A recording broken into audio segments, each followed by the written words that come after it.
E aí, meninas? Vocês já notaram que quando vocês pegam uma gramática, ela vem dividida em várias partes? Então, a partir de agora, a gente vai estudar um pouquinho o que fala cada uma dessas partes. Hoje, a gente vai começar com a fonologia. Vamos descobrir? Vem comigo!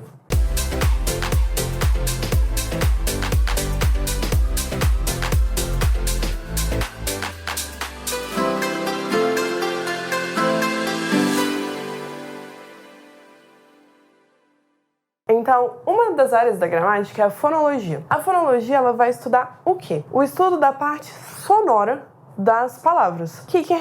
Como é que eu articulo, o que representaria cada coisa. Pra gente entender a ideia de fonologia, a gente vai ter que entender a ideia de fonema. O que é um fonema? O fonema, ele vai ser a menor parte significativa de uma palavra. Como é que eu vou separar uma coisa da outra? Como é que eu sei, por exemplo, que amor e ator são duas palavras diferentes em língua portuguesa? A gente sabe que é, né? Uma representa um sentimento, a outra representa uma profissão. Mas como é que eu sei se a maior parte delas é igual? Eu tenho essa unidade aqui e essa unidade que são diferentes. Então eu sei que M, o barulho de e T, são duas formas diferentes na língua portuguesa. Eles representam duas coisas diferentes. São letras distintas. Quer ver uma coisa que não faz diferença? Se eu falo um A um pouquinho mais fechado ou se eu falo um A aberto. A gente não vê diferença. No E a gente vê. E são duas coisas diferentes. Mas então, Carla, você está dizendo para mim que letra é igual a fonema? Não necessariamente o fonema vai ser a letra, assim como nem necessariamente uma letra vai representar um fonema. Aqui, nesse caso, funciona. Fonema diferente, letra diferente. Mas pensa no caso do fonema Z. Eu tenho, por exemplo, casamento, em que o fonema Z é representado pelo S. Mas eu tenho o caso de zebra, que o fonema Z é representado pelo Z. São duas formas diferentes de representar o mesmo som. Tem letras também que não tem fonema nenhum. H no começo de palavra, por exemplo. Helicóptero, mesmo que eu tenha o Hzinho ali, ele não vai falar nada, não vai soar de nenhuma forma, ele não vai ter fonema próprio. É só uma convenção de escrita. Então, ó, letra é igual a fonema? Não, não é. Fonema é uma coisa, letra é outra. E aí a gente estuda também, na fonologia, algumas terminologias importantes. A primeira delas é a vogal. Carla, eu sei o que é uma vogal. Estudei desde o meu fundamental, desde o meu infantil, o que é uma vogal. A, E, I, O, U.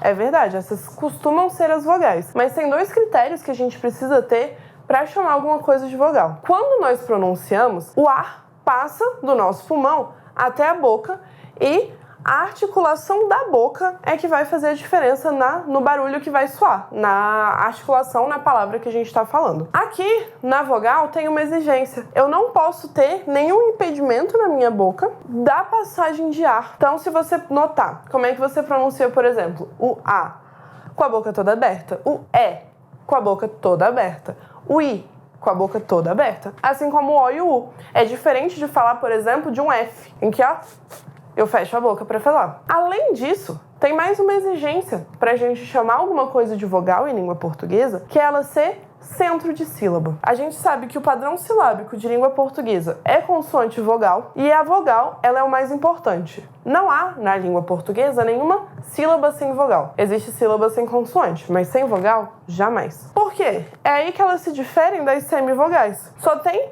uma vogal por sílaba. Mas, de vez em quando, a gente sabe que as vogais, né, o que a gente chamava antes de vogal, ficam juntinhas na mesma sílaba. Mas, como só pode ter uma vogal, a gente chama a segunda de semivogal. Ela também não apresenta nenhum impedimento na pronúncia, ou seja, eu não vou fechar a boca de nenhuma forma para falar. A passagem do ar vai ser direta, mas ela é, de alguma forma, menos importante. Ela é pronunciada menos forte do que a vogal. Na língua portuguesa, as semivogais comuns são quais? Toda vez que a gente marca um fonema, a gente marca ele com barrinha. É o I, o U.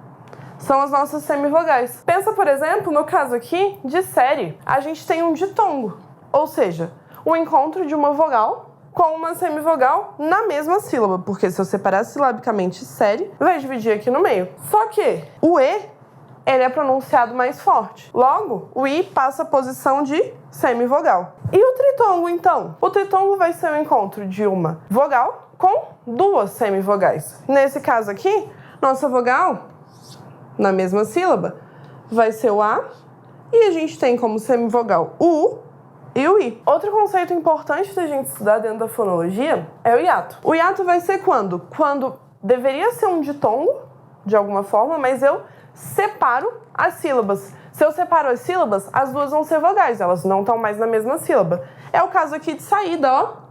A gente separa o I e ele fica sozinho na sílaba. Essa combinação aqui, ó, feita entre I e a gente chama de hiato. Por fim, o dígrafo é uma coisa que a gente estuda também desde lá do infantil. O que são dígrafos? Duas letrinhas que fazem um som só. Ó, lembrando o quê? Que fonema, de novo, não é igual a letra. Fonema é diferente de letra. Se fonema fosse igual a letra, não faria sentido esse caso de folha. Pare e observa a sua articulação. Folha.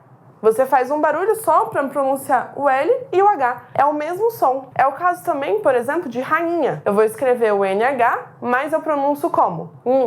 Rainha. Nha. É um som só, representado por duas letras. Então, os conceitos gerais de fonologia são esses. Ele é uma área de estudo da gramática, uma forma de se analisar uma língua. Focado em quê? Nos sons que a gente faz. Eu vejo vocês na próxima aula, que a gente vai aprender um pouquinho mais sobre morfologia, tá bom? Tchau, tchau!